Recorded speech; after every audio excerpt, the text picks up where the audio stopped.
أشهد أن لا إله إلا الله وحده لا شريك له وأشهد أن محمدا عبده ورسوله أما بعد فأعوذ بالله من الشيطان الرجيم بسم الله الرحمن الرحيم الحمد لله رب العالمين الرحمن الرحيم مالك يوم الدين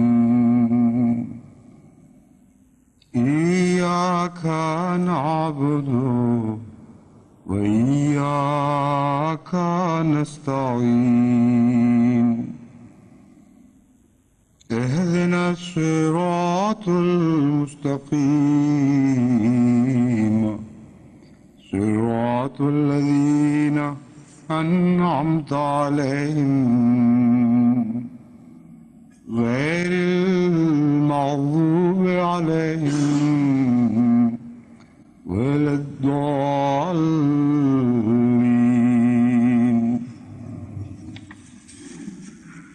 والذين يقولون ربنا هب لنا من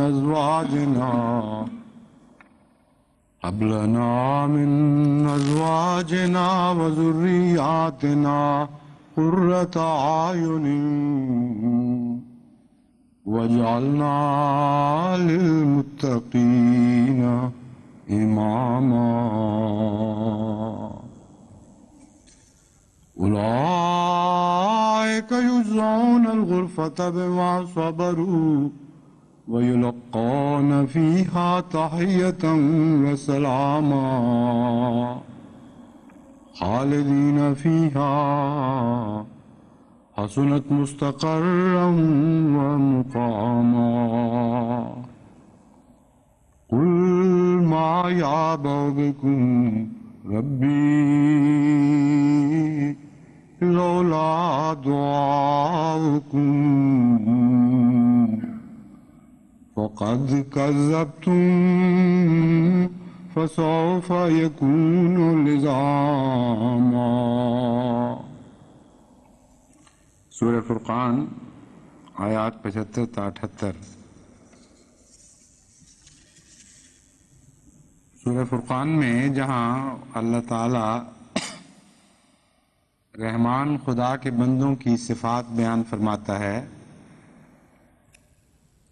وہاں اسی تسلسل میں آخر پہ رحمان خدا کے بندوں کی ازدواجی زندگی کے اعلیٰ تصورات کو ان الفاظ میں پیش فرمایا گیا ہے کہ ازدواجی زندگی کے متعلق ان کی تمناؤں کا منتہا کیا ہوتا ہے، کیا چاہتے ہیں اپنے رب سے. فرمایا والذین یقولون ربنا ہب لنا من ازواجنا وذریاتنا قرۃ اعین. وہ یہ رب عرض کرتے ہیں اپنے رب سے کہ اے ہمارے رب، ہمارے لیے ہماری بیویوں ہی میں سے اور ہماری اولاد ہی سے آنکھوں کی ٹھنڈک نصیب فرما. وَجَعَلْنَا لِلْمُتَّقِينَ اماما، اور ہمیں متقیوں کا امام بنا دے. فرمایا اولئک یجزون الغرفۃ، یہی ہیں جن کو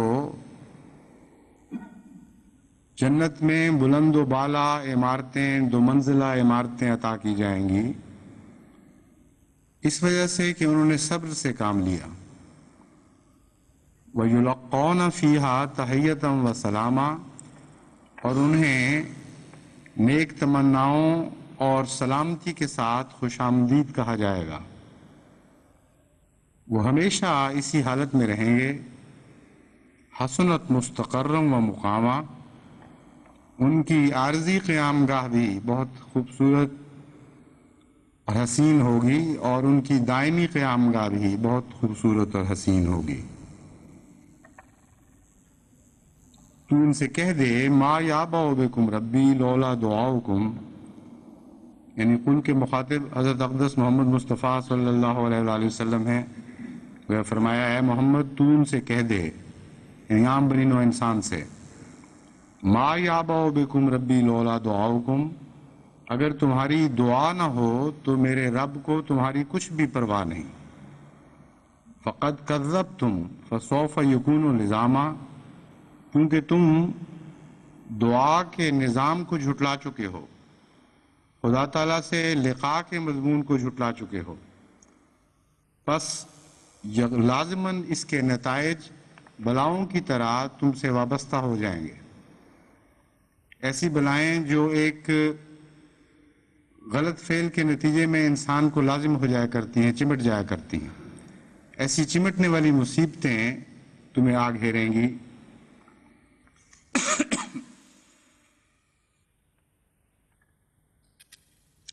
ان آیات میں جو عائلی زندگی کا اعلیٰ مقصد بیان فرمایا گیا ہے، اس کا تعلق براہ راست تزوج کے مضمون سے ہے۔ کیوں ازدواجی زندگی خدا تعالیٰ نے قائم فرمائی، اس کے مقاصد کیا ہیں؟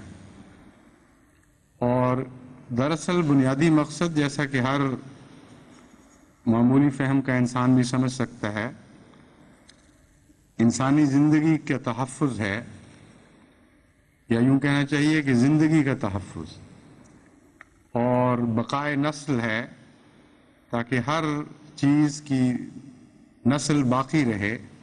یہ بنیادی مقصد ہے۔ یہ بنیادی مقصد کن ذرائع سے حاصل ہوا، اس کی تفصیل میں جانے کی ضرورت نہیں، یہ ایک لمبا مضمون ہے، لیکن براہ راست یہاں اس مضمون کا صرف اتنا تعلق ہے کہ انسان کے مقام تک پہنچتے پہنچتے انسانی زندگی اتنے بلند مقاصد حاصل کر لیتی ہے کہ اس کے نتیجے میں محض بقائے نسل مقصد نہیں رہ جاتا، بلکہ ایسی نسل کا بقا مقصد بن جاتا ہے جو متقی ہو، جو نیک ہو، جو خدا ترس ہو۔ اور محض نسل کو جاری کرنا انسانی زندگی میں کوئی اہمیت نہیں رکھتا۔ بس وہ مضمون جو بظاہر مشترک ہے ہر حیوانی زندگی میں، اسے اس آیت نے ایک ایسے مقام پر پہنچا دیا جہاں باقی حیوانی زندگی پیچھے رہ جاتی ہے، اور انسان تمام حیوانی زندگی سے ممتاز ہو کے نظر آتا ہے، کیونکہ بظاہر جنس کے نتیجے میں یا جنسی تعلقات کے نتیجے میں صرف اولاد پیدا ہونی چاہیے، اور اس سے زیادہ بظاہر کوئی مقصد نظر نہیں آتا۔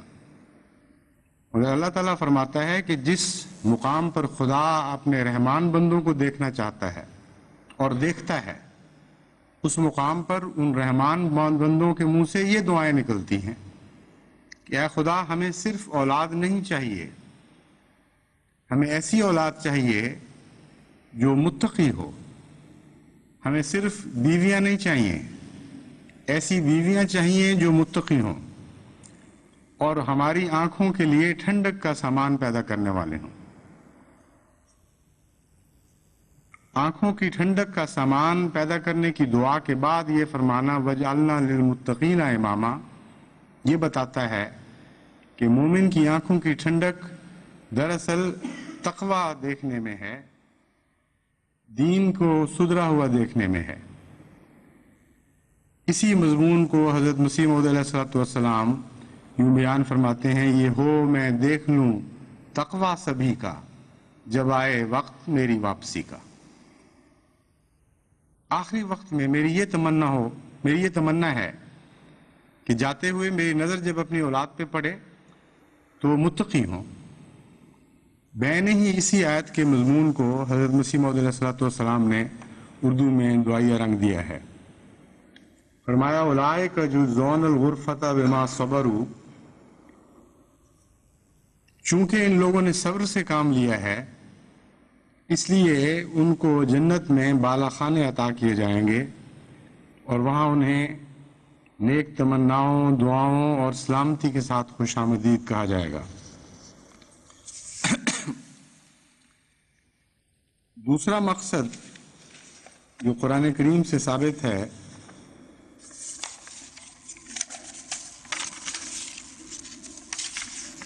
وہ رفاقت، اعلیٰ رفاقت ہے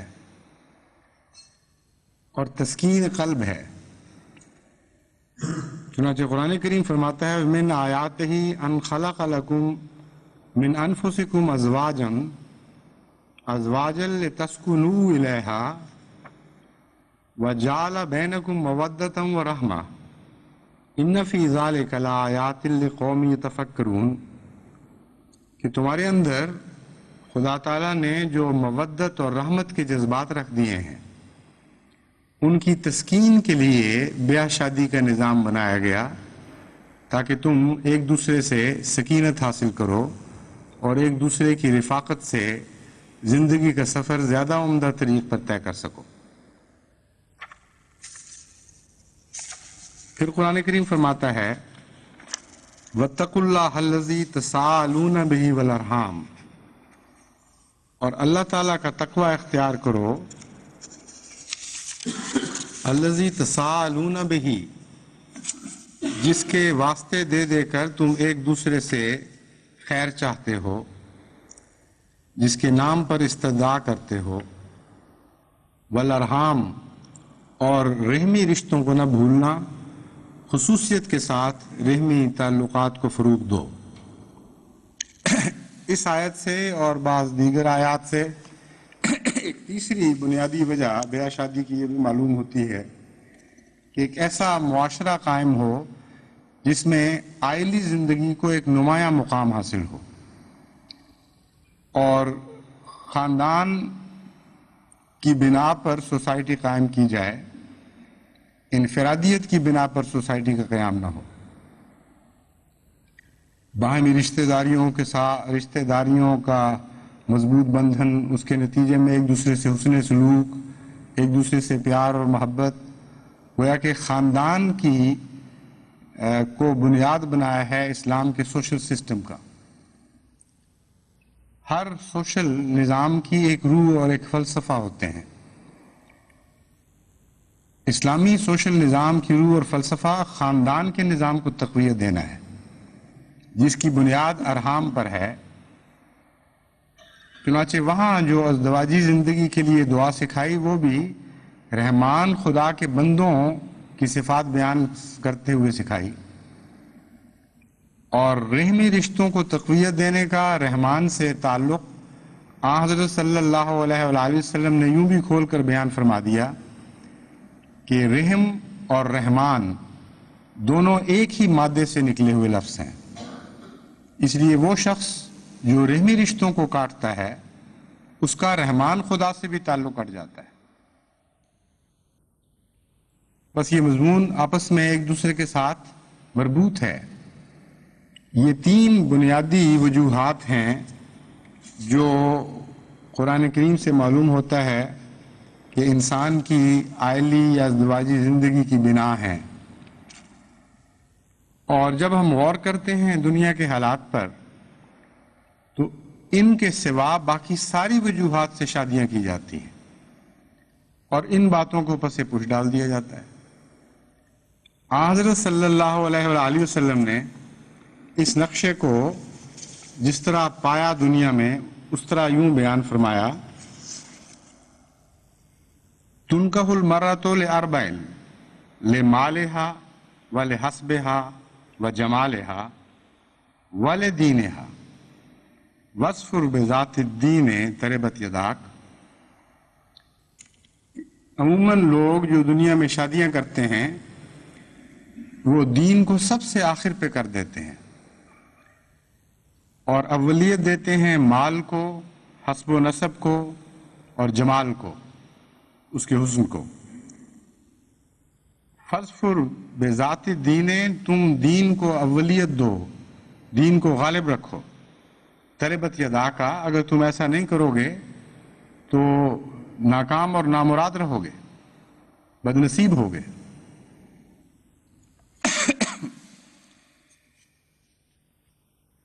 یہاں ایک لفظ دین میں وہ تینوں مضمون بیان فرما دیے گئے جن کا میں نے اوپر ذکر کیا ہے یا پہلے ذکر کیا ہے، یعنی قرآن کریم نے جو تین بنیادی صفات وجوہات بیان فرمائی ہیں، شادی کے محرکات بیان کیے ہیں، وہ سارے دین سے تعلق رکھنے والے ہیں۔ بس حضرت صلی اللہ علیہ وآلہ وسلم نے لفظ دین میں ان تمام مضامین کا خلاصہ بیان فرما دیا جو قرآن کریم نے مختلف آیات میں ہمارے سامنے کھول کر رکھے، اور فرمایا کہ بدقسمتی سے لوگ دین کو آخر پر کرتے ہیں، لیکن میں تمہیں کہتا ہوں کہ اگر تم ہلاکت سے بچنا چاہتے ہو تو تم دین کو فضیلت دو اور دین کو اول کرو۔ دین کا لفظ یہاں وسیع مضمون میں استعمال ہوا ہے، اور اس میں عورت کا تقوی اور یا زوج کا تقوی کہنا چاہیے، کیونکہ عورت کے لیے جب وہ مرد کو دیکھے یا مرد کی تلاش کرے تو وہاں بھی دین ہی کو ترجیح دینی چاہیے۔ اس لیے فریق ثانی کا تقوی دیکھنا، اس کا حسن خلق دیکھنا، اس کا اچھا مزاج دیکھنا جو رفاقت میں اس کے کام آ سکے، اور وہ تمام باتیں جو خلق اور دین سے تعلق رکھنے والی ہیں ان کو اولیت دینا، یہ ہے اصل قرآنی نظریے کے مطابق وہ شادی جو خدا تعالیٰ کے فضل اور رحم کے ساتھ اس دنیا میں بھی کامیاب ہوتی ہے اور آخرت میں بھی کامیاب ہوتی ہے، کیونکہ اس مضمون کو مکمل کرتے ہوئے فرمایا کہ مستقر بھی ان کا اچھا ہوتا ہے اور مقام بھی اچھا ہوتا ہے، عارضی قیام گاہ بھی ان کی اچھی بنتی ہے اور مستقل قیام گاہ بھی اچھی بنتی ہے، یعنی اس دنیا میں بھی وہ خدا تعالیٰ کی طرف سے اجر پاتے ہیں اور بہت اچھے گھر کی بنیاد رکھتے ہیں جو عارضی گھر ہے، اور مرنے کے بعد جب مستقل رہائش گاہ ان کو نصیب ہوتی ہے تو وہ بھی بالا خانوں والی بلند و بالا اچھی رہائش گاہ نصیب ہوتی ہے۔ عملاً چونکہ جیسا کہ حضور اکرم صلی اللہ علیہ وسلم نے فرمایا اس مضمون کو الٹ دیا جاتا ہے، اس لیے دین کی بجائے ہر دوسرے مقصد سے شادی کی جاتی ہے، اور شادی کے جب مقصد بگاڑ دیے جائیں تو جیسا کہ حضور نے فرمایا انما الاعمال بالنیات، اعمال کے نتائج کا دار و مدار نیتوں پر ہوا کرتا ہے، اس لیے جب نیت بدل جائے، جب مقصد بگڑ جائے تو نتیجہ بھی اسی طرح بگڑ جاتا ہے، اور ایسی شادیاں عملاً کامیاب ہو ہی نہیں سکتی۔ اب یورپ کے معاشرے میں وہ خرابیاں نہیں ہیں جو ہمارے معاشرے میں ہیں، اور قسم کی خرابیاں ہیں، لیکن وہاں بھی شادی کی نیتوں میں وہ قرآنی نیت شامل نہیں، اس لیے یہاں کا معاشرہ بھی جب ٹوٹتا ہے تو غلط نیتوں کی وجہ سے وہ معاشرہ ٹوٹتا اور بکھرتا رہتا ہے اور خاندان تباہ ہوتے رہتے ہیں۔ ہمارے ہاں الگ قسم کی بنیادوں پر معاشرہ قائم ہے، اور وہاں بھی نیتیں اگرچہ بدلی ہوئی ہیں لیکن کچھ نہ کچھ فرق پائے جاتے ہیں یورپ کے معاشرے کے ہمارے معاشرے کے ساتھ۔ ہمارے معاشرے میں جب ماں باپ شادیاں کرتے ہیں اپنے بچوں کی تو یہ ایک بنیادی فرق ہے جو یورپ کے معاشرے سے ہے۔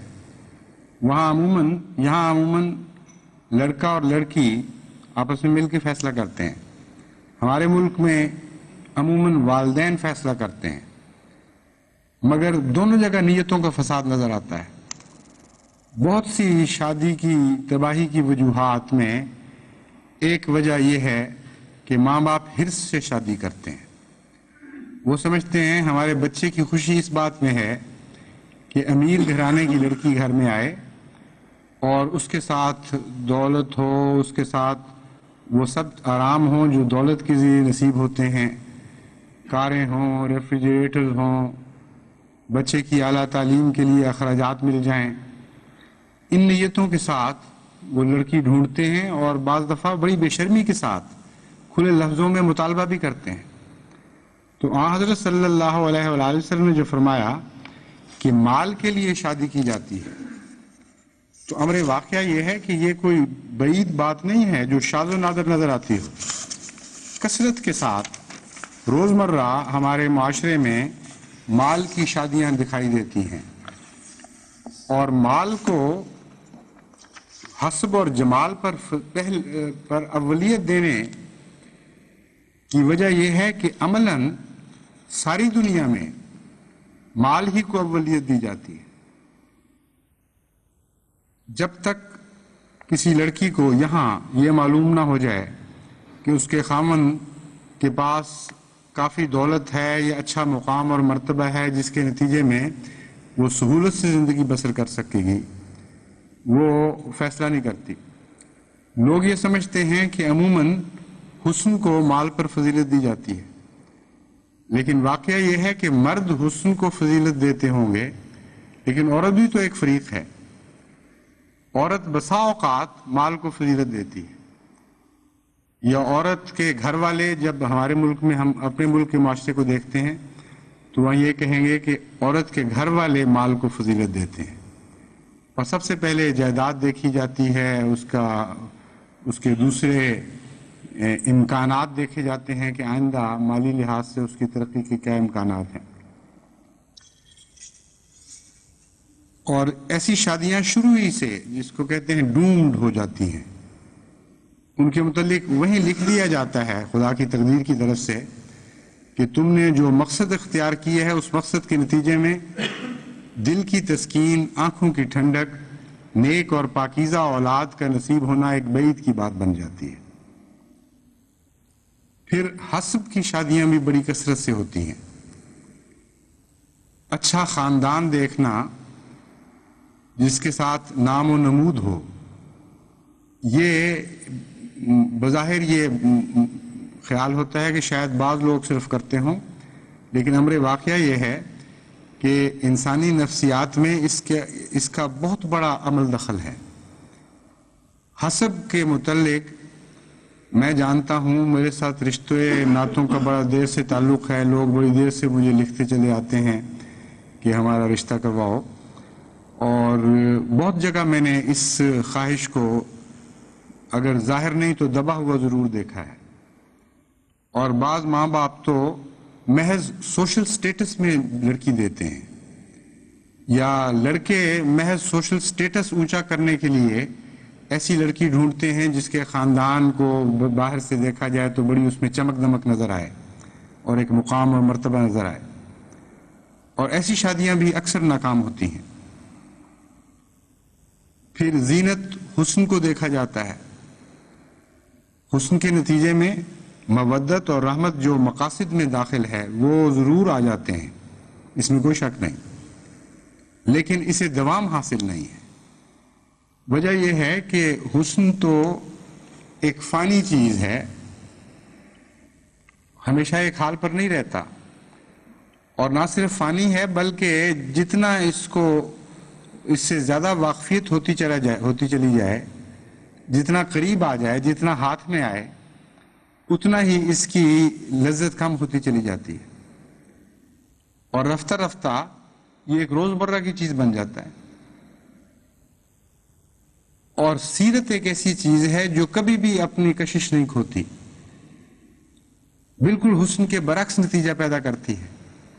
جتنا زیادہ کسی صاحب سیرت انسان کے آپ قریب ہوں، اتنا ہی زیادہ اس سے محبت بڑھتی چلی جاتی ہے، اور اس میں گراف ہمیشہ اوپر کی طرف چلتا ہے۔ سیرت سے اکتاتا ہوا کبھی کوئی آدمی نہیں دیکھیں گے آپ، لیکن حسن سے اکتاتے ہوئے ضرور آپ دیکھیں گے۔ اچھی سیرت وقت کے ساتھ حسین تر ہوتی چلی جاتی ہے، کیونکہ سیرت میں بھی پختگی آتی ہے، سیرت میں بھی نفیس پہلو اور زیادہ اجاگر ہونے لگتے ہیں، اور صاحب سیرت کبھی بھی ایک حال پہ آپ کو ہمیشہ نظر نہیں آئے گا۔ صاحب سیرت کی مثال تو فیض نے اس شعر میں دی ہے کہ جب بھی دیکھا ہے تجھے عالم نو دیکھا ہے، مرحلہ طے نہ ہوا تیری شناسائی کا، کہ جب بھی تجھے دیکھتے ہیں ایک نیا عالم دکھائی دیتا ہے، اور تجھ سے واقفیت اور تعارف کا مرحلہ کبھی بھی طے نہیں ہوتا. حسن میں یہ بات نہیں ہوتی. ہو سکتا ہے شاعر نے اپنی غلط فہمی کی بنا پر حسن کو مخاطب کر کے یہ کہا ہو، لیکن امر واقعہ یہ ہے کہ حسن میں یہ بات نہیں ہوتی. اور پھر وقت کے ساتھ حسن ڈھلتا ہے، خصوصاً شادی کے بعد تو اس کا ڈھلنا ایک طبیعی اور یقینی امر بن جاتا ہے. بچے پیدا ہوتے ہیں، ان کی دیکھ بھال، ذمہ داریاں، بیماریاں، عمر کا اپنے وقت کے مطابق گزرتے چلے جانا، کوئی ٹھہرا ہی نہیں سکتا اس کو. یہ ساری وہ باتیں ہیں جو ہر پہلو سے حسن پر اثر انداز ہو رہی ہوتی ہیں. بس اگر حسن سے ابتدائی قرب محبت کو چمکانے کا موجب بھی بنے تو ایک لمبا عرصہ اسی حسن کے ساتھ ٹھہرنے سے اکتاہٹ بھی پیدا ہوتی ہے اور حسن کے اندر قوت کشش کم ہوتی چلی جاتی ہے دن بدن.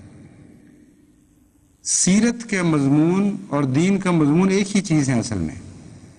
بس جب حضرت صلی اللہ علیہ وآلہ وسلم نے فرمایا دین کو فضیلت دو، دین کو غالب رکھو، تو اس میں وہ دین بھی آ جاتا ہے جسے ہم عرف عام میں دین کہتے ہیں، یعنی مذہب. اور عربی کا وسیع لفظ دین بھی اپنے پورے معنی دیتا ہے، اور اس میں کسی کا مزاج، اس کی سیرت، اس کی روش، اس کے چال چلن، یہ ساری باتیں داخل ہیں. تو سیرت کو اولیت دینا یہ بہت ہی اہمیت ہے، لیکن اس کی بہت ہی اہمیت ہے، لیکن بدقسمتی سے لوگ اس کو نظر انداز کر دیتے ہیں اور سب سے آخر پر جا کر پھر سیرت کی تلاش کرتے ہیں.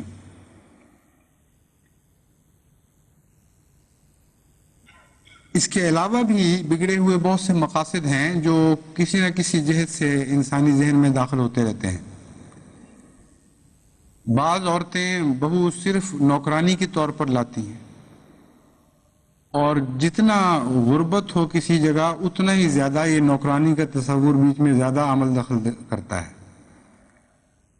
اونچے کھانے پینے والے گھرانوں میں تو یہ تصور عموماً نہیں پایا جاتا، مغربی معاشرے میں بھی یہ تصور نہیں پایا جاتا، لیکن ہمارے ہاں جہاں اقتصادی معیار کم ہیں وہاں اس کا بڑا بھاری دخل ہے.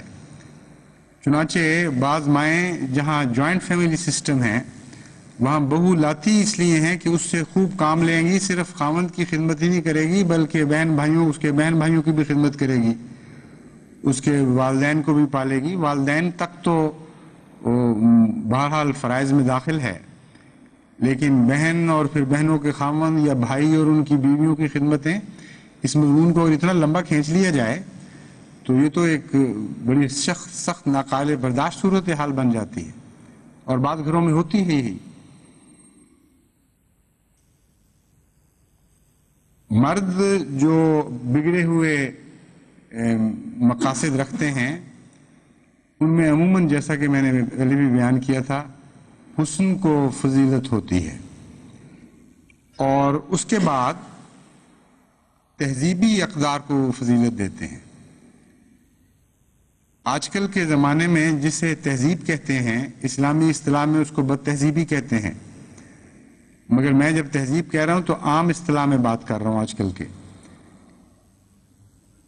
تہذیب کی وہ اقدار جو عملاً دینی لحاظ سے نہایت ہی بد تہذیبی کی اقدار ہیں، ان کی کشش میں مبتلا ہو کر بعض خاوند اس وجہ سے شادی کرتے ہیں کہ ہم اپنی بیوی کو پارٹیوں میں بلائیں گے، پارٹیوں میں لے کے جائیں گے، گھروں میں پارٹیاں منعقد کریں گے، ان سے بے پردگیاں کروائیں گے، ملازمتوں میں اس سے ترقی حاصل کریں گے، پاپولر ہوں گے، ہر دل عزیز ہوں گے معاشرے میں کہ بڑی سجی دھجی بیوی ہے، بہت ہی سمارٹ جس کو کہتے ہیں سمارٹ بیوی لے کے آیا ہے اور خوب تعلقات رکھتی ہے ہر طرف. اور یہ نیت لے کر عملاً وہ بالکل اس کے برعکس نتیجہ پیدا کرتے ہیں جس کے لیے قرآن کریم شادی کرنے کی اجازت دیتا ہے، یعنی نیک اور پاکیزہ اولاد. جس خاوند کی نیت میں آغاز ہی میں یہ ظاہری معاشرتی اور تہذیبی حسن ہو اس کو شروع ہی سے اولاد کی نیکی سے ہاتھ دھو بیٹھنا چاہیے، کیونکہ ان گھروں میں جو اولادیں پلتی ہیں وہ کئی طرح سے بیچاری بیمار ہو جاتی ہیں، روحانی لحاظ سے بھی، نفسیاتی لحاظ سے بھی۔ ایسی اولاد کی طرف ایسے معاشرے میں بہت کم توجہ دی جاتی ہے۔ جو میاں بیوی مغربی تہذیب کے حسن کا شکار ہو جائیں، ان کو اپنی اولاد کے تقاضے پورے کرنے کا وقت ہی نہیں ملتا۔ اور پھر اولاد میں یہ ایک بنیادی بات پائی جاتی ہے انسانی فطرت کے لحاظ سے کہ ماں باپ کو جن رستوں پر چلتا دیکھتی ہے ان سے 2 قدم آگے جانے کی کوشش کرتی ہے۔ اگر نیکی کا رستہ ہو تو شاید یہ تمنا اتنی شدت سے پیدا نہ ہو، لیکن ماں باپ کی بدیوں میں تو عموماً اولاد 2 قدم چھوڑ کے 4 قدم آگے بڑھنے کی کوشش کرتی ہے۔ اس لیے جس شادی کی تمنا میں بدی داخل ہو گئی ہو، وہاں اولاد 4 قدم، 8 قدم، 10 قدم، جتنی بھی اس کو توفیق ملے گی آگے بڑھائے گی، اور بڑی تیزی کے ساتھ معاشرہ بگڑنے لگتا ہے، اور بالآخر وہ خاندانی نظام جو اسلام پیدا کرنا چاہتا ہے وہ ٹوٹ کر بکھر جاتا ہے، اور مغربی کی طرح کا انفرادی نظام قائم ہو جاتا ہے۔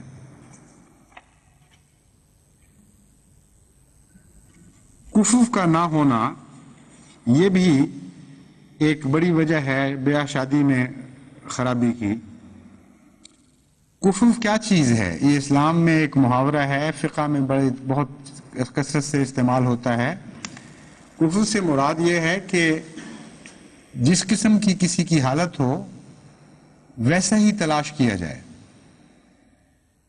اور کفر کا مضمون نہ سمجھنے کے نتیجے میں بعض دفعہ بہت سی غلطیاں ہو جاتی ہیں۔ جب کہا جاتا ہے دین کو فضیلت دو، تو یہ مراد نہیں ہے کہ ایک شخص بے دین ہو اس کے لیے دیندار لڑکی لے آؤ، کیونکہ جو خود بے دین ہے اس کے لیے دیندار لڑکی لانا دوسری طرف سے دیکھا جائے تو غلط مضمون بن جاتا ہے۔ اگر لڑکی کے رخ پر جا کے دیکھیں گے آپ تو یہ نتیجہ نکلا کہ ایک دیندار لڑکی کے لیے بے دین آدمی لایا گیا، اور آن حضرت صلی اللہ علیہ وآلہ وسلم کی نصیحت کا بالکل الٹ نتیجہ نکلا۔ اس لیے جہاں 2 رخ ہوں وہاں کفر کے بغیر مضمون صحیح بنتا ہی نہیں ہے۔ کفر کا مطلب ہے جب 2 فریق ہیں تو ان کے درمیان عدل پیدا کرو، ان کے درمیان توازن کو قائم کرو۔ اگر کوئی دیندار ہے تو جتنا دیندار وہ ہے ویسا ہی دیندار ساتھی تلاش کرو۔ کچھ فرق تو مناسب بھی رہتا ہے اور وہ مشکل کا موجب نہیں بنتا، لیکن جو نمایاں فرق ہیں وہ بڑی مشکل ڈال دیتے ہیں۔ چنانچہ بہت سے ایسے گھرانے بالآخر برباد ہوئے اور ٹوٹے جن میں خاوند بے دین تھا اور بیوی بہت دیندار تھی، یا بیوی بے دین تھی اور خاوند بہت دیندار تھا۔ الا ماشاء اللہ یہ گھرانے قائم نہیں رہا کرتے، ان کی اولادیں بھی پھر تباہ ہوتی ہیں۔ اگر بیوی بے دین ہے تو وہ اولاد کو اپنی طرف گھسیٹتی ہے، اور اولاد کے معاملے میں ہمیشہ ادنا صفات غالب آتی ہیں۔ جیسا کہ میں نے بیان کیا ہے، نیکی کو کے تتبع میں اولاد کمزوری دکھائی جاتی ہے، مگر بدی کو اخذ کرنے میں بہت تیزی دکھاتی ہے۔ اس لیے ہمیشہ نتیجہ یہ نکلتا ہے سوائے اس کے کہ خدا تعالیٰ فضل فرمائے، اور اس کا بھی طریقہ بیان فرما دیا ہے قرآن کریم نے کیسے وہ فضل نازل ہو سکتا ہے۔ سوائے اس کے کہ خدا تعالیٰ فضل فرمائے، اگر ماں اور باپ میں ایک بدی پائی جاتی ہے اور دوسری میں وہ بدی نہیں پائی جاتی تو اولاد عموماً بدی والے حصے کو اخذ کرے گی۔ اگر ماں بے پردہ ہے اور باپ دیندار ہونے کی وجہ سے پردے کا خواہاں ہے تو اولاد بے پرد ہوگی۔ اگر ماں با پردہ ہو اور خاوند آزاد ہو تب بھی اولاد بے پرد ہوگی۔ اس لیے کفر کو ایک بہت بڑی اہمیت حاصل ہے۔ گھریلو زندگی کو جنت بنانے کے لیے دونوں طرف کے مزاج کو، ان کی عادات کو، ان کی دینی حالتوں کو توازن کے ساتھ برابر کرنا چاہیے، اور جہاں جتنا جتنا یہ توازن برقرار ہوگا اتنا ہی زیادہ عمدگی کے ساتھ عائلی زندگی بسر ہوگی۔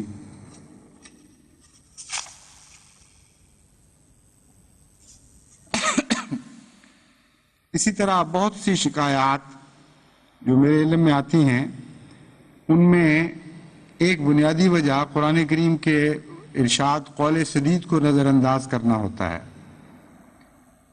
قرآن کریم جب فرماتا ہے قول سدید اختیار کرو، خصوصاً بیاہ شادی کے معاملے میں، کیونکہ نکاح کے موقع پر یہ آیت تلاوت کی جاتی ہے، تو اس میں ایک خاص حکمت ہے۔ یہ نہیں فرمایا سچ بولو۔ سچ بولنا اور قول سدید میں بعض مقامات پر اتفاقات ہیں، بعض جگہ یہ دونوں الگ الگ مضمون بیان کرتے ہیں۔ عام طور پر ایک آدمی جب اپنی لڑکی کے متعلق بتاتا ہے کہ میری لڑکی میں یہ تعلیم ہے، فلاں فلاں خوبیاں ہیں، تو یہ سچائی ہے اگر وہ سچی واقعتاً باتیں ہیں، اس کو ہم کہہ سکتے ہیں اس نے سچ بولا۔ لیکن اگر وہ بفرض محال مرغی کی مریضہ ہو، یا بفرض محال تو نہیں ہے، اگر خدا نخواستہ وہ مرغی کی مریضہ ہو، یا اس کے اندر کوئی اور اندرونی ایسا نقص پایا جاتا ہو، مثلا وہ بچہ نہیں پیدا کر سکتی، تو اس کو چھپانا بظاہر سچائی کے خلاف نہیں ہے، کیونکہ اس نے نہیں کہا کہ اس میں وہ نقص نہیں پایا جاتا، لیکن قول سدید کے خلاف ہے۔ جب کہا جاتا ہے قولوا قولا سدیدا، تو مراد یہ ہے کہ معاملہ صاف رکھو اور معاملے میں کوئی کجی نہ آنے دو۔ جو باتیں کرو ان میں صاف گوئی پائی جاتی ہو، یعنی اگر نقص ہیں تو وہ بھی بیان کرو اور بتا دو کہ یہ کمزوریاں ہمارے اندر پائی جاتی ہیں۔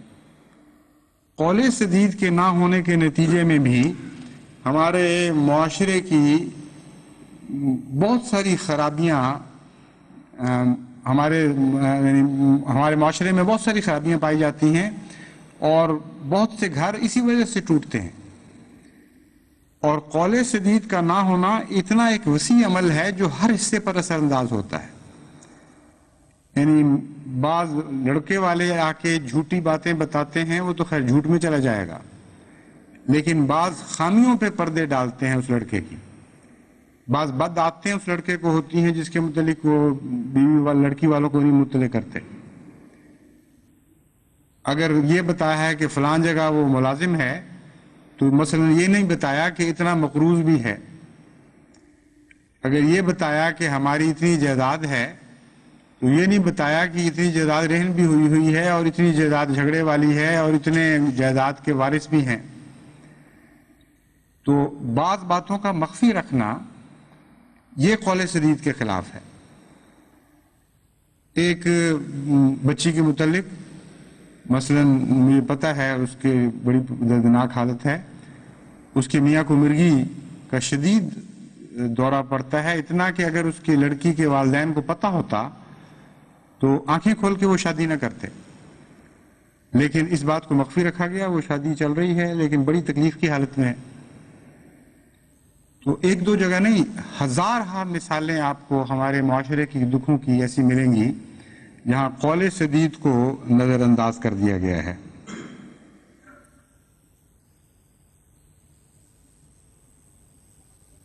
پھر رومان کا جو تصور ہمارے ہاں پایا جاتا ہے، اس کو اگر ہم زیادہ اور وسعت دے دیں تو لڑکی بھی اور لڑکا بھی اپنی عائلی زندگی کے متعلق فرضی جنتیں بنا کر بیٹھے ہوئے ہوتے ہیں، اور لڑکی یہ سمجھ رہی ہوتی ہے کہ جب میری شادی ہوگی تو سوائے لطف کے اور اعلیٰ نعمتوں کے اور عیش و عشرت کے کوئی بھی اور مصیبت مجھ پہ نہیں پڑنے والی۔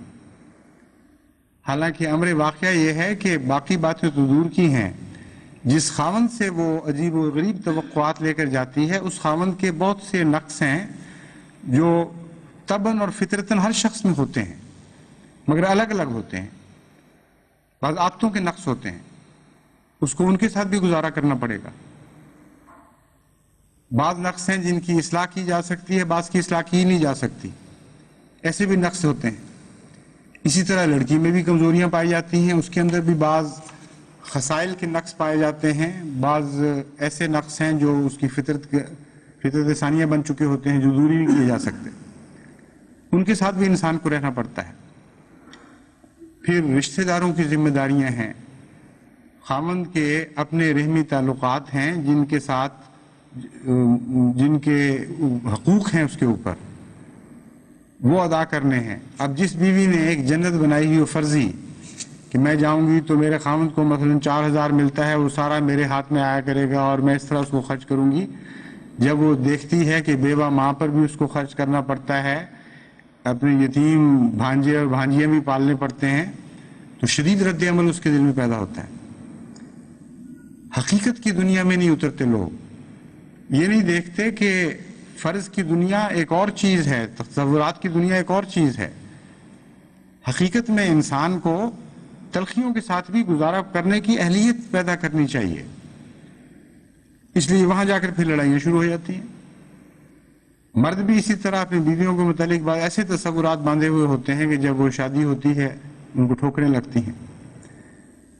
تو قرآن کریم نے جو 3 بنیادی باتیں بیان فرمائی ہیں، ان کو مد نظر رکھتے ہوئے، جن کا خلاصہ حضرت اقدس محمد مصطفیٰ صلی اللہ علیہ وآلہ وسلم نے لفظ دین میں بیان فرما دیا ہے، اگر ہم شادیاں کریں اور ان چیزوں کو فروغ دیں اور بار بار اپنے معاشرے میں یہ باتیں پھیلائیں کہ یہ وہ ایسے اعلیٰ مقاصد ہیں شادی کے کہ جن کے نتیجے میں، جیسا کہ قرآن کریم سے پتہ چلتا ہے، خدا وعدہ کرتا ہے تم سے کہ دنیا میں اس عارضی مقام میں بھی تمہیں جنت عطا ہوگی اور آئندہ دائمی مقامات میں بھی تمہیں جنت عطا ہوگی، اور پھر ایک ایسی اولاد کو پیچھے چھوڑ کے جاؤ گے جو متقی ہوگی، اور متقینہ امامہ کی تمہاری تمنا پوری ہو جائے گی۔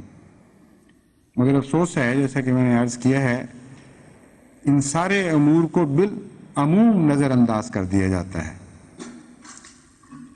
صلہ رحمی کے متعلق خاص طور پر بہت سی شکایات آتی ہیں۔ جیسا کہ میں نے بیان کیا ہے، اسلامی معاشرے کی ایک روح ہے، اور وہ روح ہے خاندانوں کا رحمی رشتوں پر قیام، اور رحمی رشتوں کو اہمیت دینا۔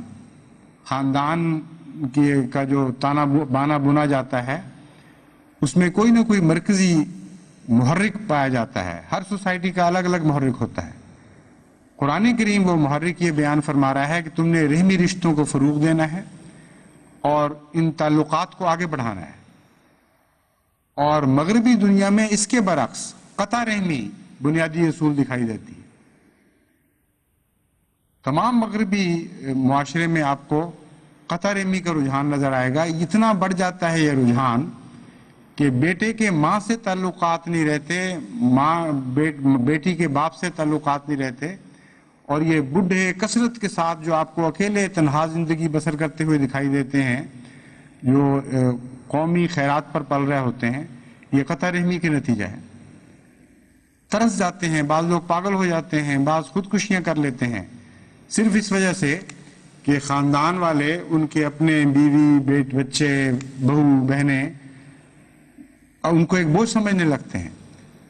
وہ سمجھتے ہیں معاشرہ سنبھالے آپ ہی ان کو، ہمارا کیا ہے، ہم تو اپنے عیش و عشرت میں وقت گزاریں گے اور بوجھ اٹھانے کے لیے تیار نہیں۔ تو قرآن کریم نے صلہ رحمی کو جو بنیاد بنایا، مغربی معاشرے نے بالکل اس کے برعکس قطع رحمی پر اپنے معاشرے کی بنیاد ڈالی ہے۔ اس لیے اس حصے کو نظر انداز کرنے سے بھی بہت سی خرابیاں ہمارے ہاں پیدا ہوں گی، اور بہت سی خرابیاں پیدا ہو رہی ہیں۔ اگر صلہ رحمی کو ہم نے قائم نہ کیا تو بالآخر مغربی معاشرے پر لازماً تان ٹوٹے گی جا کے۔ یہ صلہ رحمی کا نتیجہ ہے کہ بہت سی بدخلقیوں سے ہم بچے رہتے ہیں۔ یہ اندرونی مضبوط خاندانی نظام کا فیض ہے کہ ہم بہت سی خرابیوں سے باز رہتے ہیں، اور صرف ایک لذت کی پیروی کرنے کی بجائے متفرق کئی قسم کی لذتیں ہیں جو ہماری زندگی میں حاصل ہوتی رہتی ہیں۔ ایک دفعہ جرمنی میں ایک عورت نے جو اسلامی معاشرے کو بڑی نفرت کی نظر سے دیکھتی تھی، بڑی شدت سے مجھ سے سوال کیا کہ آپ کے ہاں جو معاشرہ قائم ہے اس میں کیا لذت رہ جاتی ہے؟ قیدیں، پابندیاں اور ہر لذت یابی سے محرومی، یہ بھی کوئی معاشرہ ہے؟ اس کے جواب میں نے اس کو اسی طرف متوجہ کیا. میں نے کہا ہمارا معاشرہ تو صلہ رحمی پر قائم ہے، جس کے نتیجے میں صرف ایک لذت ہمیں نہیں ملتی بلکہ متفرق لذتیں نصیب ہوتی ہیں. تمہیں اپنی تسکین خاطر کے لیے اب جنس کے سوا کچھ بھی نظر نہیں آتا، اور جنسی پیروی تمہاری اتنی آگے بڑھ چکی ہے، جنسی خواہشات کی پیروی اتنی آگے بڑھ چکی ہے کہ اب کوئی تمیز تمہاری باقی نہیں رہی. بڑے نہیں تو چھوٹوں پر یہ ظلم کر کے تم اپنی اس جنسی تمنا کو پورا کرنے لگے ہو، اور وہ ساری حدیں پھلانگ چکے ہو جو انسانیت اور حیوانیت کو الگ کرتی ہیں ایک دوسرے سے، اور وہاں بھی تمہیں تسکین نہیں مل رہی. کس معاشرے کی طرف تم ہمیں بلا رہی ہو؟ میں نے کہا اسلامی معاشرے میں صرف جنسی لذت نہیں ہے، ماں اور بیٹے کی محبت کی بھی ایک لذت ہے. اس کو وہ تقویت بھی دیتا ہے اور اس کی حفاظت کرتا ہے. بہن اور بھائی کی محبت میں بھی ایک لذت ہے. اسلامی معاشرہ اس کو تقویت بھی دیتا ہے، اس کی حفاظت بھی کرتا ہے. بیٹی اور باپ کے تعلق میں بھی ایک پیار پایا جاتا ہے، ایک لذت پائی جاتی ہے، اور اس کا بھی اسلامی معاشرہ نگران ہے اور ان قدروں کو وہ آگے بڑھاتا ہے. پھر ایک دوسرے کے رشتہ داروں کے ساتھ تعلقات کے قیام کو فروغ دیتا ہے. بیٹی جب بیاہی جاتی ہے تو پھر ایک ماں نہیں رہتی، اس کی ارحام ہو جاتے ہیں، کئی قسم کے رحمی رشتے اس میں زائد آ جاتے ہیں، اور بیوی خاوند کی ماں، خاوند کا باپ، خاوند کی بہنیں، خاوند کے دیگر عزیز جو اس کی ماں کے رحم کے نتیجے میں رشتے اس کو ملے ہیں، وہ سارے اس کے رشتہ دار بن جاتے ہیں. اسی طرح خاوند کے ساتھ بھی معاملہ ہوتا ہے. تو اس خاندانی نظام کو، جس کی بنا صلہ رحمی پر ہے، اس کو تقویت دینے کے نتیجے میں انسان بھوکا نہیں رہتا لذت کا، اور جب وہ تنہائی محسوس کرے تو پھر پاگل نہیں ہوتا. چونکہ مغربی معاشرے میں ایک ہی لذت یابی کا تصور باقی رہ گیا ہے، اور اگر وہ پورا نہ ہو تو پھر دوسرے اور کوئی ذریعے نہیں ہیں اس کو تسکین قلب کے لیے. چنانچہ ایسی سوسائٹی میں پھر لوگ پاگل ہونے لگ جاتے ہیں. یہ جتنے جنسی مریض ہیں، یہ پاگل پن ہے جو اس معاشرے کا خود پیدا کردہ ہے. جس شاخ پر بیٹھے ہوئے ہیں یہ اس کو کاٹ چکے ہیں خود ہی، اب ان کے لیے ہلاکت کے سوا کچھ بھی باقی نہیں. اس لیے قرآن کریم نے صلہ رحمی پر زور دیا، اور آن حضرت صلی اللہ علیہ وآلہ وسلم نے تو اس کثرت سے مضمون بیان فرمایا ہے کہ اگر تمام ارشادات کو اکٹھا کیا جائے تو ایک ضخیم کتاب بنتی ہے. اس لیے جماعت احمدیہ کو صلہ رحمی پر زور دینا چاہیے، اور صلہ رحمی میں جہاں تک اپنے ماں باپ کا تعلق ہے اس میں تو زیادہ سکھانے کی ضرورت نہیں. اللہ ماشاء اللہ عموماً لوگ یہ حقوق ادا کرتے ہی ہیں. نسل بعد نسل ہمیں ماں باپ، بہن بھائی کی محبت ورثے میں مل چکی ہے، اور اس لحاظ سے ہمارا معاشرہ خدا کے فضل سے مضبوط ہے. ابتلا آتا ہے شادی کے موقع پر، تبھی حضرت صلی اللہ علیہ وآلہ وسلم نے شادی کے موقع پر، نکاح کے موقع پر تلاوت کے لیے جو آیات اکٹھی کی، ان میں یہ آیت داخل فرمائی، وَاتَّقُوا اللَّهَ الَّذِي تَسَاءَلُونَ بِهِ وَالْأَرْحَامَ، کہ دیکھو اپنے تمہارے رحمی رشتے جو ہیں ان کے سلسلے میں تو تم ہو ہی واقف، لیکن اب تم ایک ایسے تعلق میں باندھے جا رہے ہو جہاں دوسرے کے رحم کا بھی خیال کرنا پڑے گا، دوسرے کے رحمی رشتوں کو بھی اپنا سمجھنا پڑے گا. اس کا فقدان ہے جس کے نتیجے میں ہمارا معاشرہ بہت سے دکھوں کا مبتلا ہے. لڑکی جب جاتی ہے اپنے سسرال میں تو بعض سسرال ایسے ہیں جو سمجھتے ہیں کہ لڑکی کے اپنے ماں باپ، بھائی بہن وغیرہ وہ سب اب اس کے لیے گویا پرائے ہو چکے ہیں. اور اتنا پرائے ہو چکے ہیں کہ اس کو ملنے آئے تو ان کو تکلیف ہوتی ہے، وہ ملنے جائے تو ان کو تکلیف ہوتی ہے، ان کے تانے دیے جاتے ہیں، ان کے نقائص اس کو سامنے بیان کیے جاتے ہیں، اور ہر طرح سے ان رشتوں کو اذیت کا موجب بنا دیا جاتا ہے۔ اس کے برعکس بھی شکل نظر آتی ہے کہ بعض عورتیں اپنے خامدوں کو کاٹتی ہیں، اپنی بہنوں سے، ماؤں سے، اپنے دوسرے عزیزوں سے۔ وہ ہنس کے بات کر لیں تو ان کو تکلیف ہوتی ہے، وہ ان کی ذمہ داریاں ادا کریں تو ان کو تکلیف پہنچتی ہے، گھر میں کوئی مہمان آ جائے تو آگ لگ جاتی ہے، اور عجیب حالت نظر آتی ہے۔ بعض گھروں میں میں نے دیکھا ہے کہ اپنے رشتہ دار جب بیوی کے آتے ہیں تو رونق آ جاتی ہے، گھر میں دوڑتی پھرتی ہے، خدمتیں ہو رہی ہیں، خوب لذتیں حاصل کی جا رہی ہیں، ہر طرح کی مجلسیں لگتی ہیں، اور خاوند کی بہن آ جائے یا اس کی ماں آ جائے تو یوں لگتا ہے اس طرح موت کی خبر آ گئی ہے، اور پھر وہ بدسلوکی کے 100 طریقے اختیار کرتی ہے۔ عورت جہاں تسکین کا سامان بنتی ہے وہاں عدم تسکین کا بھی اتنا ہی سامان بن سکتی ہے۔ جس شخص میں تسکین پہنچانے کا مادہ خدا تعالی نے رکھا ہوا ہو، وہ تسکین چھیننے کا مادہ بھی اس میں اتنا ہی پایا جاتا ہے۔ اس لیے عورت اور مرد میں عورت جیسی تسکین نہیں پہنچا سکتا کوئی، مرد اس کا مقابلہ نہیں کر سکتا، لیکن جب تسکین چھیننا چاہے تو مرد کے مقابل پر عورت کو بہت زیادہ طریقے معلوم ہے کس طرح تسکین چھینی جاتی ہے۔ تسکین کی آماجگاہ کی بجائے گھر کو بے چینیوں کی آماجگاہ بنا دیتی ہے اور عذاب بن جاتی ہے۔ خاوند توبہ کرتا ہے کہ خدا کرے میرا کوئی رشتہ دار نہ آئے یہاں پھر کبھی، عذاب الہی کی طرح وہ رشتہ دار اپنے اس کے رشتہ دار اس پر گھر پہ نازل ہونے لگتے ہیں۔ تو یہ سارا بنیادی قصور قرآن کریم کے بعض احکامات کو نظر انداز کرنے کے نتیجے میں۔ حضرت صلی اللہ علیہ وآلہ وسلم نے جو آیات چنی، سب سے پہلی یہ آیت ہے جو نکاح کے موقع پر پڑھی جاتی ہے، واتقوا اللہ الذی تساءلون بہ والارحام ان اللہ کان علیکم رقیبا۔ یہاں تک فرمایا کہ اگر تم رحمی رشتوں کو نظر انداز کرو گے تو خدا تم پر نگران ہے، وہ تمہیں ضرور پکڑے گا۔ اس لیے ان تمام امور میں ہمیں لازماً قرآن کی پناہ میں واپس جانا پڑے گا۔ ہمارا معاشرہ جہاں جہاں قرآن کی حدود سے قرآن کی حدود پھلانگ کے باہر نکل چکا ہے، اس کو تسکین مل ہی نہیں سکتی جب تک وہ واپس نہ آ جائے۔ اور یہ خیال کہ ہمارا گھر ہے، کوئی ہمیں اپنے گھر کے اندر کیوں کچھ کہتا ہے، یا ہم اپنے گھر میں آزاد ہیں جو چاہیں کریں، یہ غلط خیال ہے۔ قرآن کریم اس تصور کو رد کر رہا ہے۔ قرآن کریم ملکیت صرف خدا تعالیٰ کی بتاتا ہے، وَلِلَّهِ الْأَمْرُ، صرف اللہ کا حکم ہے، اور ہمارے پاس ہر چیز امانت ہے، عارضی طور پر ہے۔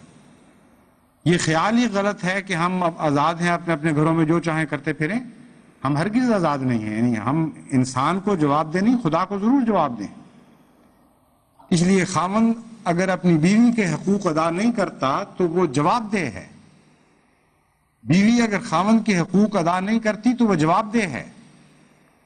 اور ان اللہ کان علیکم رقیبا کی آیت عنوان بن گئی ہے اس جواب دہی کا۔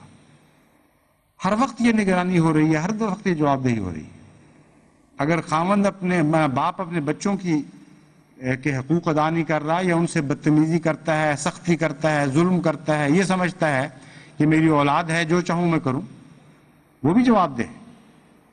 اور جو باپ کھلی ڈوریاں چھوڑ دیتا ہے کہ جی یہ زمانہ ہی نہیں ہے اولاد پر سختیوں کا، اولاد اپنی آزاد ہے جو چاہے کرتی پھرے، اس کو میں کیوں نیکی کی تعلیم دوں، اس نے اپنی قبر میں پڑھنا ہے، میں نے اپنی قبر میں پڑھنا ہے، جو اس حد تک بات کو پہنچا دیتا ہے وہ بھی جواب دہ ہے۔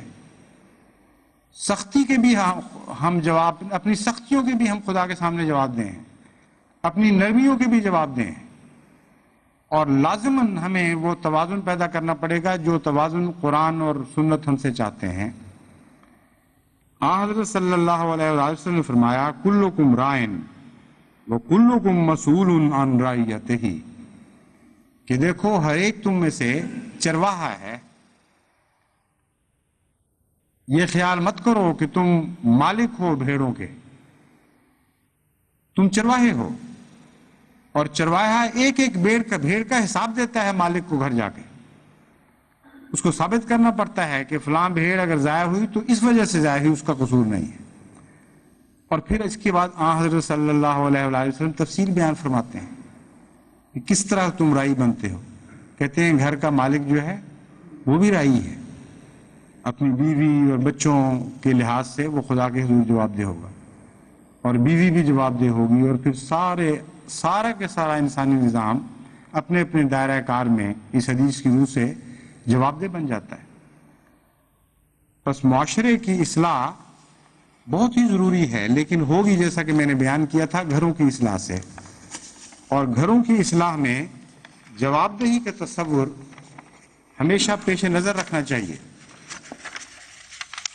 انسان خدا کے نام پر ایک نصیحت کرتا ہے اور بعض دفعہ ایک سے زیادہ دفعہ بھی نصیحت کرتا ہے, لیکن مستقل طور پر نہ وہ انسان ساتھ رہ سکتا ہے ہر گھر میں, نہ نصیحت کو قبول کرنے والے سارے ایک ہی طرح کے انسان ہوتے ہیں. پھر وقتی جوش آتا ہے, بعض دفعہ معاشرہ کی اصلاح پر 2 خطبات ہو گئے تو ایک تھوڑی سی تبدیلیاں پیدا ہونے کے آثار ظاہر ہوئے, اور پھر وہ بھول گئے, پھر اور باتیں شروع ہو گئیں. لیکن اگر یہ مضمون پیش نظر رہے کہ ان اللہ کان علیکم رقیبا, ایک ایسی ذات بھی ہے جو ہر گھر میں ہے, ہر ذات میں ہے, ہر شخص کی رگ جان سے زیادہ قریب ہے, اور وہ نگران ہے اس بات پر کہ تم اپنے ارحام کے حقوق ادا کر رہے ہو کہ نہیں. جن مقاصد کے لیے شادی بیاہ کا نظام جاری کیا گیا ہے ان مقاصد کو پورا کر رہے ہو کہ نہیں کر رہے. تو پھر ساری کیفیت بدل جاتی ہے. پھر ہر سلوک اور عدم سلوک کے نتیجے میں انسان اپنے آپ کو ایک بالا ہستی کے حضور جواب دے پاتا ہے, اور اس ذمہ داری کے احساس سے اس کو بڑی فکر پیدا ہو جاتی ہے. بس جب تک خدا کو حاضر ناظر جان کر ہم اپنے معاشرے کی اصلاح کی کوشش نہیں کریں گے, یہ اس معاشرے کی اصلاح نہیں ہو سکتی. کئی لوگ یہ کہتے ہیں جی آپ بہت ہی زیادہ بھیانک تصویر کھینچ رہے ہیں. وہ سمجھتے ہیں کہ شاید میری ان باتوں سے غیر یہ فائدہ اٹھائے اور وہ یہ سمجھے کہ نعوذ باللہ من ذالک احمدی خاندانوں کا یہ حال ہے جو میں یہ بھیانک نقشے کھینچتا ہوں, اور گویا فرق کوئی نہیں. ہرگز یہ بات نہیں ہے. میں جانتا ہوں کہ احمدی معاشرے کا غیر احمدی معاشرے سے, اسلامی معاشرے کا غیر اسلامی معاشرے سے بڑا نمایاں فرق ہے, لیکن موجودہ صورت میں جتنے ہی معاشرتی خرابیاں ہمارے اندر پائی جاتی ہیں ہماری جماعت کے مقام اور مرتبے کے لحاظ سے ہرگز قابل برداشت نہیں ہے. کسی قیمت پر بھی ہم ان کو ساتھ لے کر آگے نہیں بڑھ سکتے. مستقبل کی نسلوں کو تباہ کرنے کے بیج بو دیے گئے ہیں ان خرابیوں میں. آئندہ نسلوں کو اپنے ہاتھوں سے ضائع کرنے اور قتل کرنے کے سامان پیدا کر دیے گئے ہیں. پھر میں کس طرح اس خوف سے کہ دشمن نہ سے ان باتوں کو چھپا کے بیٹھ جاؤں؟ میں بھی تو جواب دہ ہوں, اور آپ سب سے بڑھ کر اس لحاظ سے جواب دہ ہوں. ایک خاندان کی نہیں, ساری جماعت کی ذمہ داری خدا تعالیٰ نے میرے اوپر ڈالی ہے, اور تمام جماعت کے حالات کے بارے میں پوچھا جاؤں گا. اس لیے کیسے میں ان باتوں کو چھپا سکتا ہوں؟ میرا فرض ہے, اور میں لازماً جب تک خدا مجھے توفیق دے گا اس فرض کو پورا کرتا رہوں گا کہ ہمارا معاشرہ دن بدن پہلے سے بہتر حالات میں داخل ہوتا چلا جائے. حسن اس میں نہ پیدا ہو, بلکہ ہر آن بڑھنے والا حسن اس میں پیدا ہو, تاکہ غیر جب اس معاشرے کو دیکھیں تو بے اختیار ان کے دل سے یہ آواز نکلے کہ جب بھی دیکھا ہے تجھے عالم نو دیکھا ہے, مرحلہ طے نہ ہوا تیری شناسائی کا.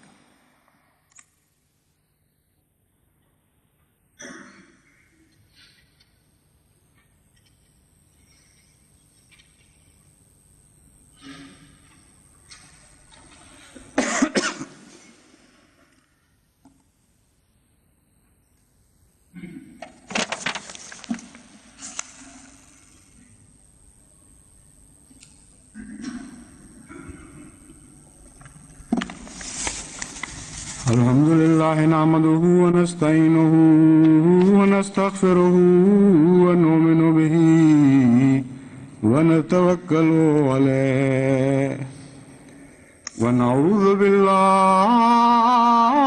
من شرور أنفسنا ومن سيئات أعمالنا من يهده الله فلا مضل له ومن يضلله فلا هادي له ونشهد أن لا إله إلا الله وحده لا شريك له ونشهد أن محمدا عبده ورسوله.